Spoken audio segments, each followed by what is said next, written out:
영상 보고 이야기 시작하겠습니다. They found me.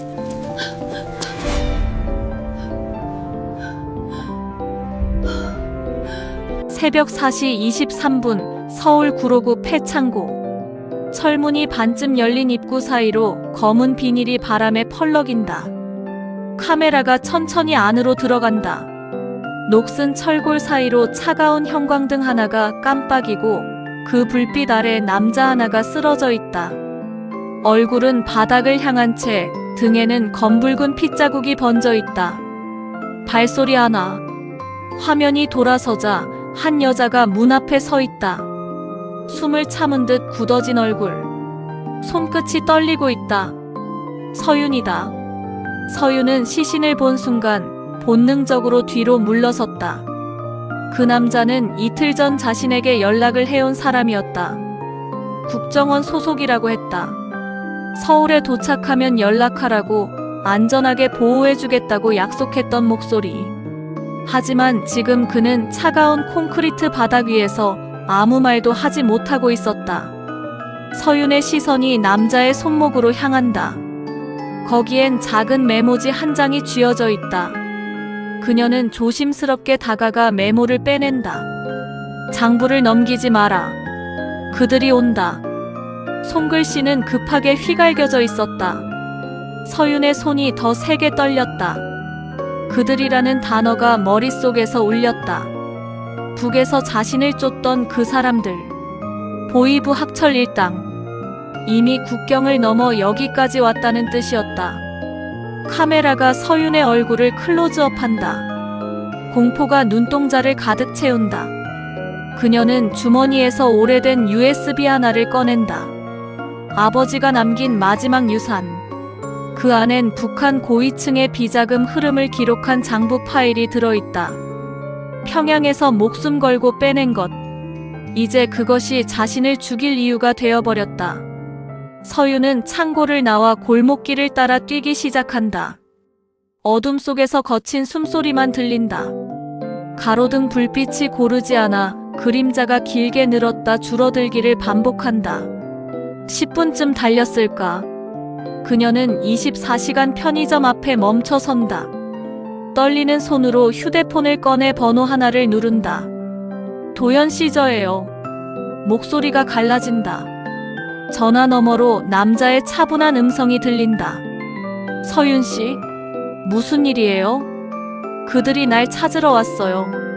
접선 요원이 죽었어요. 지금 어디로 가야 할지 모르겠어요. 잠시 침묵. 지금 어디 있어요? 구로구 디지털 단지 근처요. 거기 그대로 있어요. 20분 안에 갈게요. 통화가 끊긴다. 서윤은 휴대폰을 꺼내든 채 편의점 유리창 너머를 바라본다. 자신의 반사된 얼굴이 낯설게 보인다. 공포가 서서히 다른 감정으로 바뀌기 시작한다. 나는 살아야 한다.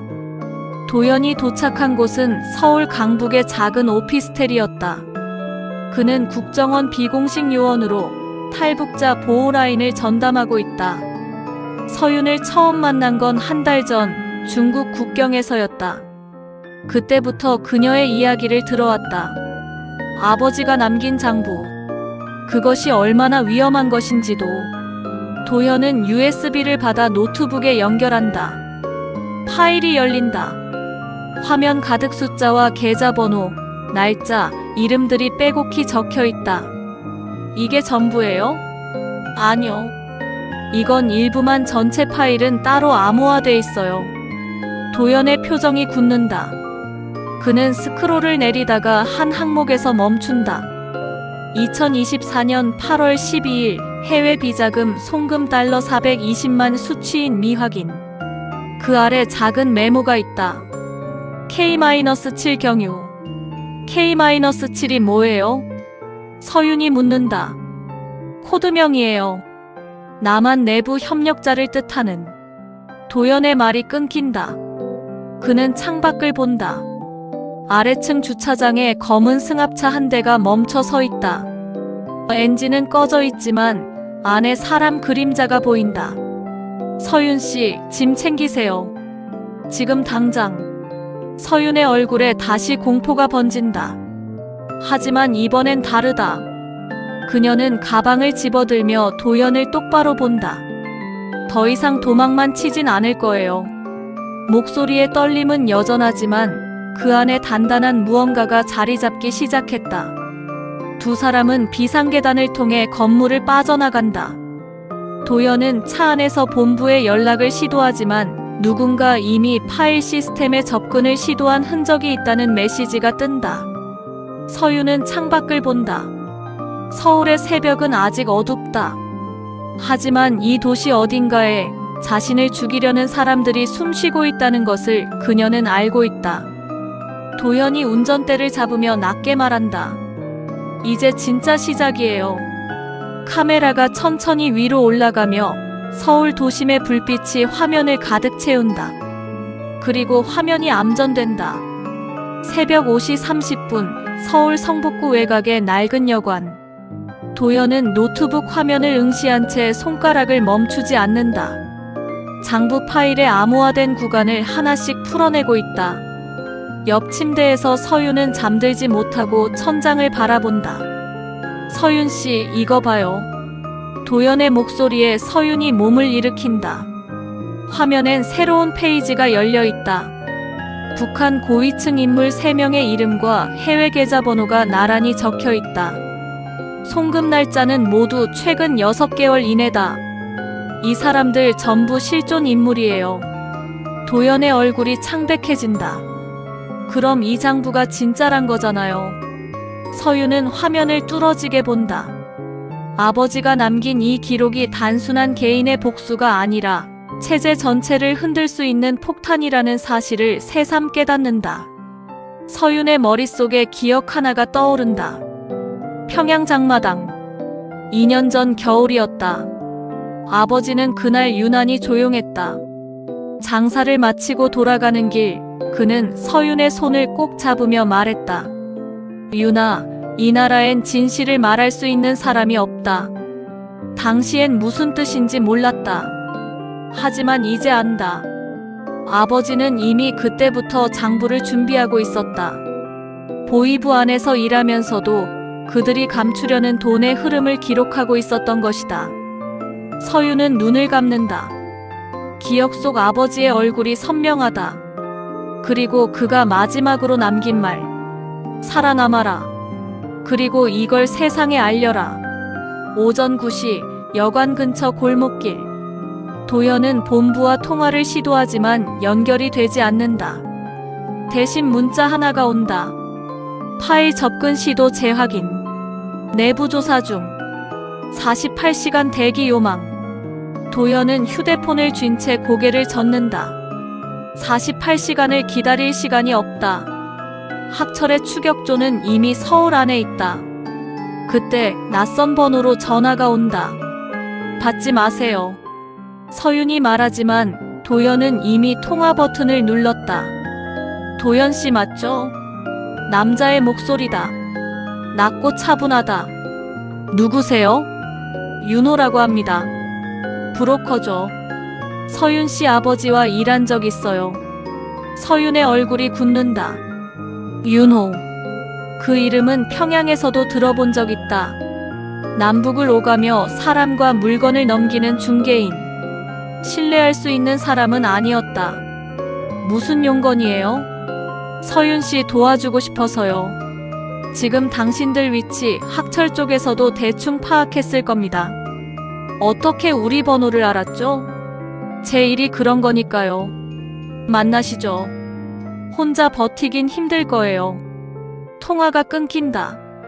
도연은 서윤을 본다. 어떻게 할까요? 서윤은 잠시 망설인다. 윤호는 믿을 수 없는 인물이다. 하지만 지금 선택지가 많지 않다. 일단 만나봐요. 대신 장부는 절대 보여주지 마세요. 오후 2시 홍대 근처 허름한 카페 지하. 윤호는 구석자리에 앉아 있었다. 40대 중반쯤 보이는 남자. 얼굴엔 피곤함이 묻어있지만 눈빛은 날카롭다. 오셨네요. 그는 담배를 끄며 자리를 권한다. 서윤 씨, 오랜만이에요. 서윤은 대답하지 않는다. 윤호는 웃으며 커피잔을 밀어낸다. 긴장 풀어요. 난 적이 아니에요. 그냥 거래하러 온 거예요. 거래요? 장부 일부만 보여주세요. 그럼 제가 안전한 탈출 루트 만들어 드릴게요. 미국까지. 도연이 끼어든다.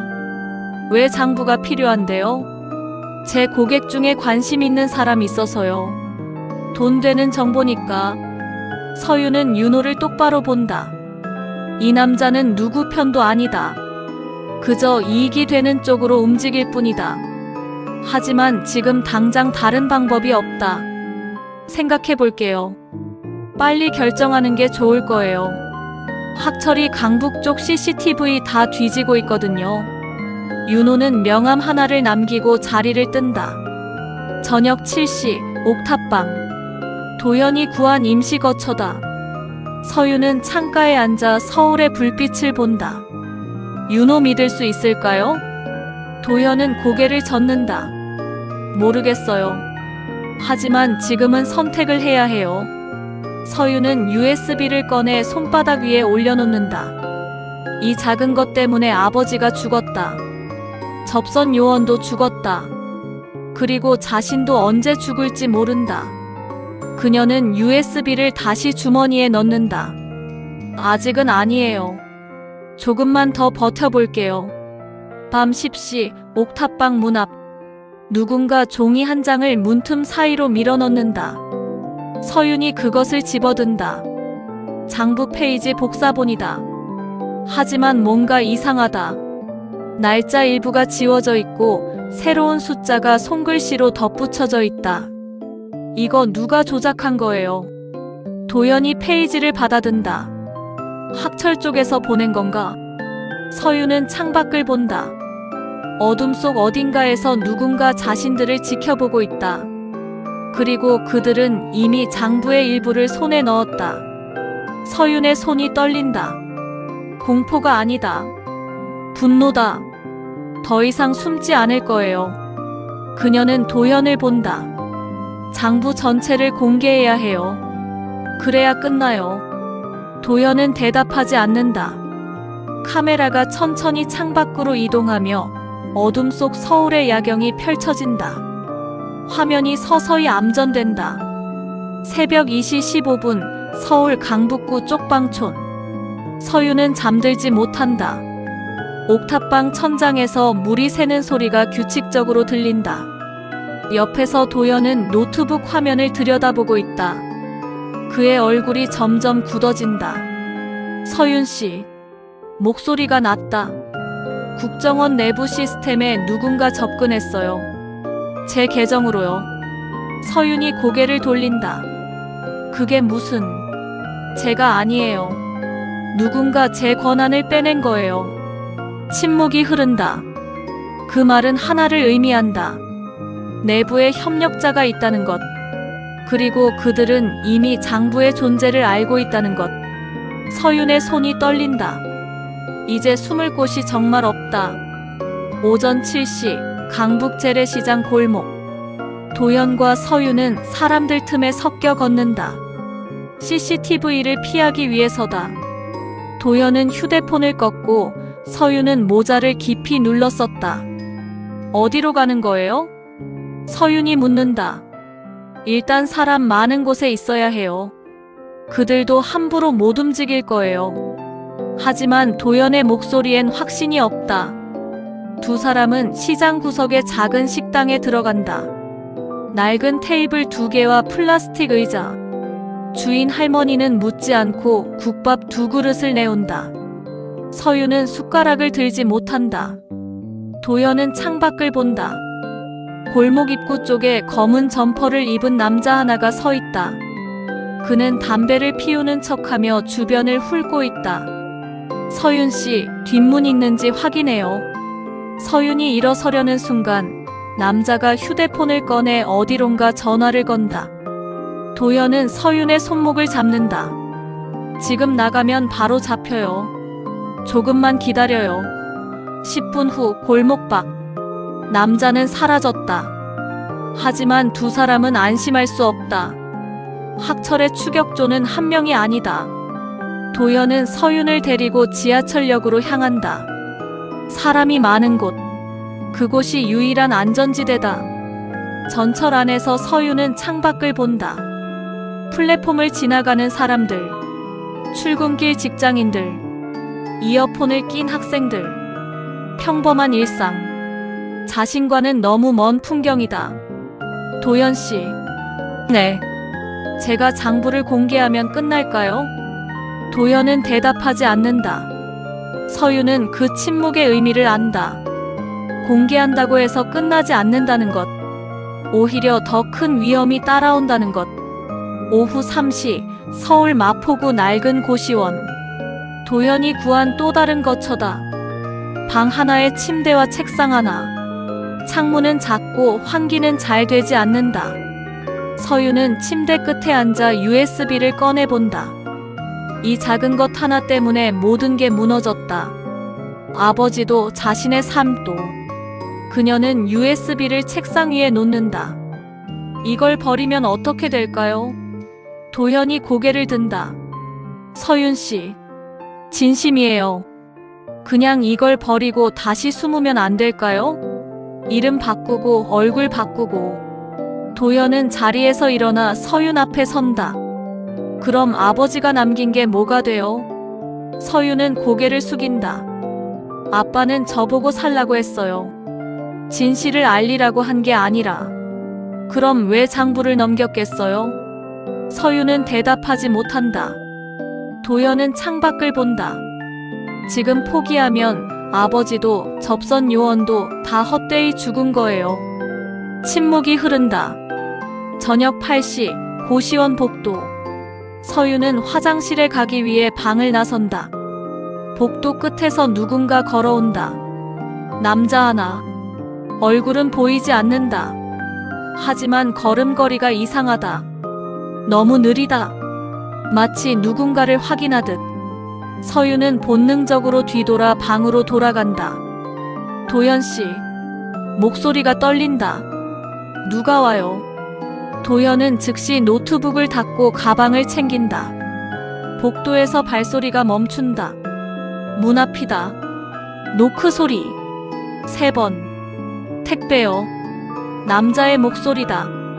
하지만 어색하다. 발음이 약간 부자연스럽다. 도현은 서윤에게 손짓한다. 창문 쪽으로 가라고. 그는 문 앞으로 다가간다. 누가 보냈어요? 대답이 없다. 그 순간 문 손잡이가 천천히 돌아간다. 도현은 재빨리 문에 몸을 기댄다. 바깥에서 누군가 문을 밀지만 열리지 않는다. 서윤 씨, 지금. 서윤은 창문을 연다. 3층이다. 아래는 좁은 골목길. 그녀는 망설인다. 도현이 소리친다. 뛰어내려요. 서윤은 눈을 감고 창문 밖으로 몸을 던진다. 골목길 바닥. 서윤은 쓰레기 더미 위에 떨어진다. 고통이 온몸을 덮친다. 하지만 다친 곳은 없다. 그녀는 일어나 뛰기 시작한다. 뒤에서 도현도 창문 밖으로 뛰어내린다. 두 사람은 골목을 빠져나가 큰 길로 향한다. 그때 서윤의 주머니에서 무언가 떨어진다. 아버지가 남긴 사진 한 장. 평양 장마당에서 찍은 것. 아버지와 어린 서윤이 웃고 있다. 서윤은 사진을 집어든다. 사진 뒷면에 손글씨가 적혀 있다. 윤아, 진실은 반드시 빛을 본다. 서윤의 눈에 눈물이 고인다. 도현이 그녀의 어깨를 잡는다. 괜찮아요? 서윤은 고개를 끄덕인다. 그녀는 사진을 다시 주머니에 넣고 앞을 본다. 도현 씨. 네. 이제 정말 끝을 봐야 할 것 같아요. 더 이상 도망칠 곳이 없어요. 도현은 그녀를 본다. 서윤의 눈빛이 달라졌다. 공포가 아니다. 결심이다. 카메라가 천천히 두 사람의 뒷모습을 담으며 서울의 밤거리가 화면을 채운다. 화면이 암전된다. 새벽 4시 서울 용산구 한강변. 서윤과 도연은 강변 벤치에 앉아 있다. 멀리 한강대교의 불빛이 물에 비친다. 찬바람이 분다. 도연은 휴대폰을 켠다. 꺼둔 지 8시간 만이다. 메시지가 쏟아진다. 국정원 본부에서 온 것들. 그중 하나가 눈에 띈다. 파일 접근 시도 추적 완료. 내부 조사 진행 중. 귀환 요청. 도연은 화면을 서윤에게 보여준다. 본부로 돌아가야 할 것 같아요. 서윤은 고개를 젓는다. 아직 안 돼요. 내부에 협력자가 있다고 했잖아요. 그래도 이대로는 안 돼요. 우린 계속 쫓기기만 할 거예요. 서윤은 한강을 본다. 물은 고요하게 흐른다. 하지만 그녀의 마음은 그렇지 않다. 오전 9시 홍대 근처 허름한 모텔. 도연이 새로 구한 거처다. 1박 3만 원. 묻지도 않는 주인. 이런 곳이 지금은 가장 안전하다. 서윤은 침대에 누워 천장을 본다. 도연은 창가에 서서 밖을 관찰한다. 윤호한테 연락해 볼까요? 서윤이 묻는다. 도연은 고개를 돌린다. 진심이에요? 다른 방법이 없잖아요. 혼자서는 못 버텨요. 도연은 잠시 망설인다. 하지만 서윤 말이 맞다. 선택지가 없다. 그는 윤호에게 문자를 보낸다. 만날 수 있나요? 답장이 즉시 온다. 오후 2시. 이태원 뒷골목. 혼자 오세요. 오후 2시. 이태원 뒷골목 카페. 윤호는 구석자리에 앉아있다. 그는 담배를 피우며 도연을 맞는다. 서윤 씨는요? 안전한 곳에 있어요. 윤호는 웃는다. 믿음이 없네요. 당연하죠. 윤호는 담배를 끄고 몸을 앞으로 기울인다. 그래서 제 제안 받아들일 건가요? 조건이 뭔데요? 간단해요. 장부 일부만 보여주세요. 그럼 제가 탈출 루트 만들어 드릴게요. 부산 통해서 일본, 거기서 미국까지. 도연은 그를 똑바로 본다. 왜 장부가 필요한 거예요? 윤호는 잠시 침묵한다. 제 고객 중 한 명이 그 정보에 관심 있어요. 돈 많이 주겠대요. 고객이 누군데요? 그건 말 못해요. 비즈니스니까. 도연은 고개를 젓는다. 서윤 씨랑 상의해봐야겠어요. 윤호는 명함 하나를 밀어낸다. 생각 바뀌면 연락하세요. 빨리 결정하는 게 좋을 거예요. 오후 6시 모텔방. 도연은 서윤에게 윤호와의 대화를 전한다. 어떻게 생각해요? 서윤은 창밖을 본다. 일단 믿어보는 수밖에 없을 것 같아요. 다른 방법이 없어요. 도연은 고개를 끄덕인다. 알겠어요. 제가 다시 연락해 볼게요. 저녁 10시 같은 모텔방. 윤호가 찾아온다. 그는 가방 하나를 들고 있다. 안에는 여권과 항공권, 현금이 들어있다. 이게 전부예요. 내일 새벽 부산으로 출발하면 돼요. 서윤은 가방을 받는다. 고마워요. 윤호는 웃는다. 대신 장부 좀 봐야죠. 서윤은 노트북을 연다. USB를 꽂고 파일 일부를 보여준다. 윤호는 화면을 들여다본다. 그의 눈빛이 변한다. 이거 진짜네요. 당연하죠. 윤호는 휴대폰을 꺼내 사진을 찍는다. 이 정도면 충분해요. 그는 가방을 남기고 자리를 뜬다. 내일 새벽 5시에 다시 올게요. 준비하고 계세요. 문이 닫힌다. 밤 11시 30분 모텔방. 도연은 노트북 앞에 앉아있다. 서윤은 침대에 누워있지만 잠들지 못한다. 도연씨. 네. 윤호 믿어도 될까요? 도연은 대답하지 않는다. 그때 그의 노트북 화면에 알림 하나가 뜬다. 파일 접근 기록 발견. IP 추적 중. 도연의 얼굴이 굳는다. 그는 재빨리 접속 기록을 확인한다. 방금 전 누군가 서윤의 USB 파일에 접근했다. 위치는 이 모텔에서 불과 500m 떨어진 곳. 도연은 서윤을 본다. 서윤 씨, 윤호 휴대폰 번호 있어요? 네, 왜요? 지금 당장 전화해봐요. 서윤은 전화를 건다. 신호음이 울린다. 하지만 받지 않는다. 안 받아요. 도연은 자리에서 일어난다. 짐 챙겨요. 지금 당장. 무슨 일이에요? 윤호가 우리를 판 것 같아요. 자정, 모텔 복도. 두 사람은 방을 나선다. 계단을 내려가는 순간 아래층에서 발소리가 들린다. 여러 명이다.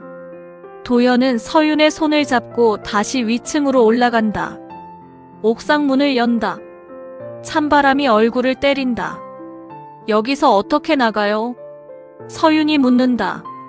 도연은 옆 건물을 본다. 거리는 약 2m. 뛰어넘어야 해요. 미쳤어요? 다른 방법 없어요. 도연은 먼저 뛴다. 그는 옆 건물 옥상에 안착한다. 서윤 씨, 빨리. 서윤은 망설인다. 뒤에서 옥상 문이 열린다. 남자 둘이 나타난다. 서윤은 눈을 감고 뛴다. 그녀의 손이 건물 가장자리를 잡는다. 도연이 재빨리 그녀를 끌어올린다. 새벽 1시 한강 고수부지. 두 사람은 어둠 속에서 숨을 고른다. 서윤은 바닥에 주저앉는다. 윤호가 왜 그랬을까요? 도연은 대답하지 않는다. 그는 휴대폰을 꺼내 파일 접근 기록을 다시 확인한다. 그리고 그는 무언가를 발견한다. 서윤 씨. 네. 윤호가 파일을 보낸 곳 국정원 내부 IP예요.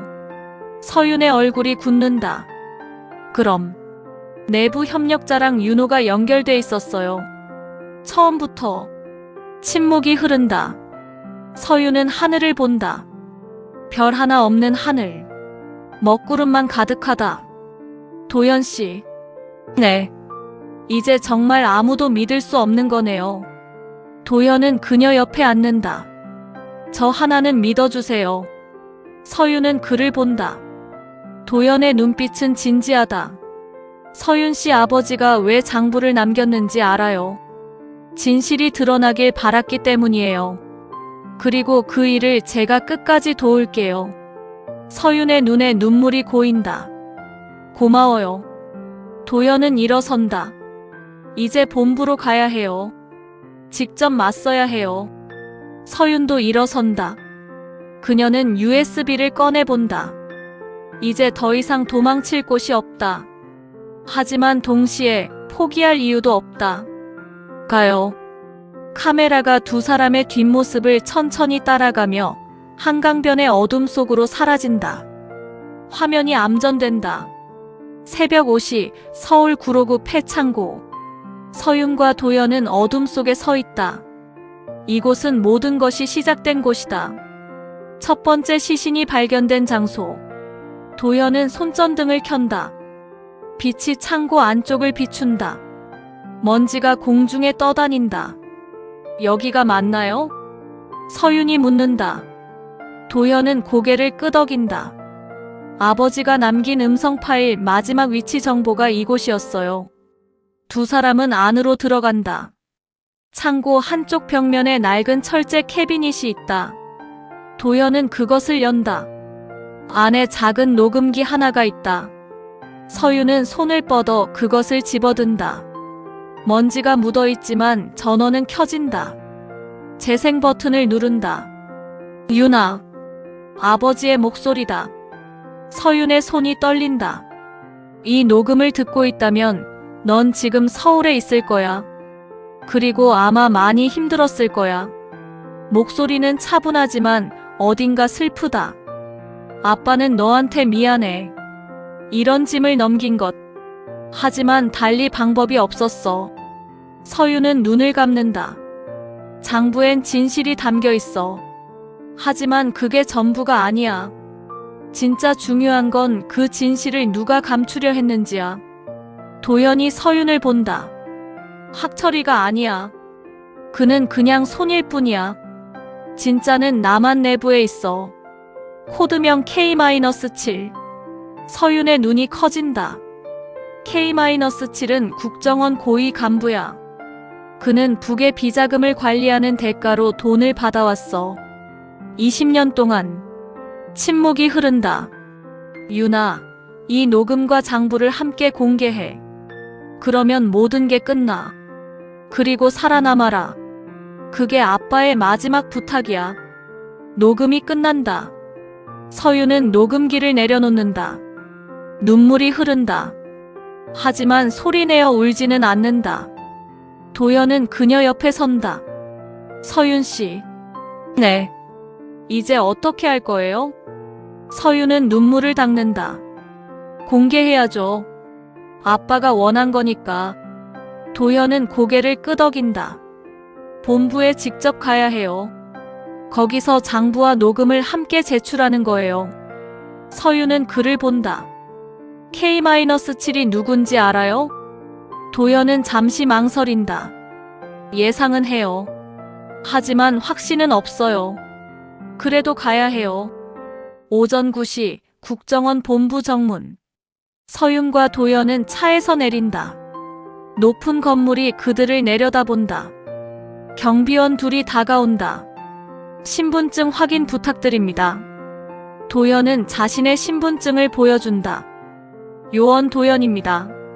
긴급보고 건이 있어요. 경비원은 잠시 확인 후 문을 연다. 7층으로 가세요. 7층 복도. 두 사람은 긴 복도를 걷는다. 양쪽 벽에 걸린 태극기와 국정원 엠블럼이 보인다. 도연은 한방 앞에서 멈춘다. 여기에요. 문패에는 정보분석실장이라고 적혀 있다. 도연은 문을 두드린다. 들어오세요. 안에서 남자의 목소리가 들린다. 실장실 안. 50대 중반의 남자가 책상 뒤에 앉아 있다. 얼굴은 평범하지만 눈빛은 날카롭다. 도연 요원.